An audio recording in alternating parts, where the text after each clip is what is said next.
പ്രശാന്ത് നീലിന്റെ പടത്തിനാണോ ഡിസ്കഷൻസ്? ടോയ് ബ്രോ ജസ്റ്റ് രണ്ട് മൂന്ന് അപ്ഡേറ്റ് പറയാമോ? മരണമാസ് ഇപ്പോൾ 2 ദിവസം മുന്നേ അതിന്റെ പോസ്റ്റർ ഇറങ്ങിയിട്ടുണ്ടായിരുന്നു. അതിന്റെ പ്രൊഡ്യൂസറോടെ ശരിക്കുള്ള പ്രൊഡ്യൂസർ ഞാൻ മറ്റേ എന്റെ മുഖമായിട്ട് നിൽക്കുന്നുള്ളൂ. അത് മരണമാസ് ഏപ്രിലുണ്ടാവും. അങ്ങനെയാണ് അതിന്റെ പ്ലാൻ. അതിന്റെ പരിപാടി അതിന്റെ ഡയറക്ടറൊക്കെ അവിടെ നിൽപ്പുണ്ട്.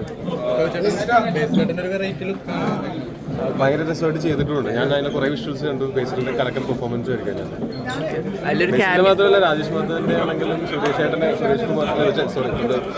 സുരേഷ് കൃഷ്ണ ചേട്ടനെ ആണെങ്കിലും അതുപോലെ സിജുവിന്റെ ആണെങ്കിലും ഒക്കെ നല്ല രസമുള്ള ക്യാരക്ടേഴ്സ്. ഞാൻ അതിന് ഓഡിയനായിട്ടാണ് കാണുന്നത്. ഞാൻ അങ്ങനെ പ്രൊഡ്യൂസറായിട്ടല്ല ഞാൻ ആ സിനിമ കാണുന്നത്. അതിന്റെ ഒരു ഫോട്ടോ കമന്റ് വന്നത് ബേസിലേട്ടൻ പറഞ്ഞത് പ്രൊഡ്യൂസറിനോട് പൈസ അതൊക്കെ ഞങ്ങളുടെ പ്രൊമോഷൻ ടെക്നിക്സ് അല്ലേ. ടോയ്ച്ചേട്ടൻ കമന്റ് ഞാൻ സുരേഷ് ചേട്ടനോട് പറഞ്ഞിട്ടുണ്ടെന്ന് പറഞ്ഞു. അതിൽ കമന്റ് കൂടുതലായിട്ട് വരുന്നത് ടോയുടെ ഒരു ക്യാമിയോ അതിലുണ്ടാവാൻ ചാൻസ് ഉണ്ട് എന്നുള്ള രീതിയിൽ അതിനകത്ത് ആവശ്യത്തിന് എന്റെ ആവശ്യമില്ല അതിനകത്ത്.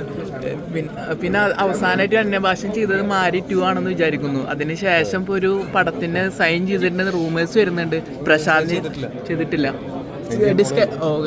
പ്രശാന്ത് നീലിന്റെ പടത്തിനാണോ ഡിസ്കഷൻസ്?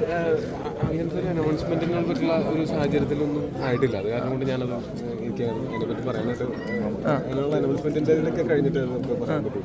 അഗ്രിമെന്റ് ഒക്കെ സൈൻ ചെയ്യേണ്ട. അല്ലാണ്ട് ഞാനത് പറയുന്നതിന്റെ കാര്യം അങ്ങനെ ഡിസ്കഷൻസ് വേറെയും കുറെ നടക്കുന്നുണ്ട്. ജിതിൻ രാംദാസിന്റെ രാംദാസിന്റെ വന്നല്ലോ വീഡിയോ വരും. അടുത്ത പടം ഏതായിരുന്നു ശരിക്കും? ഇപ്പം കുറച്ച് ബ്രേക്കാണ്. അടുത്ത് ഇറങ്ങാനുള്ളത് നരിവേട്ട എന്നുള്ള സിനിമയാണ്. അതിന്റെ ഡബിങ് ഇപ്പൊ നടന്നുകൊണ്ടിരിക്കുകയാണ്.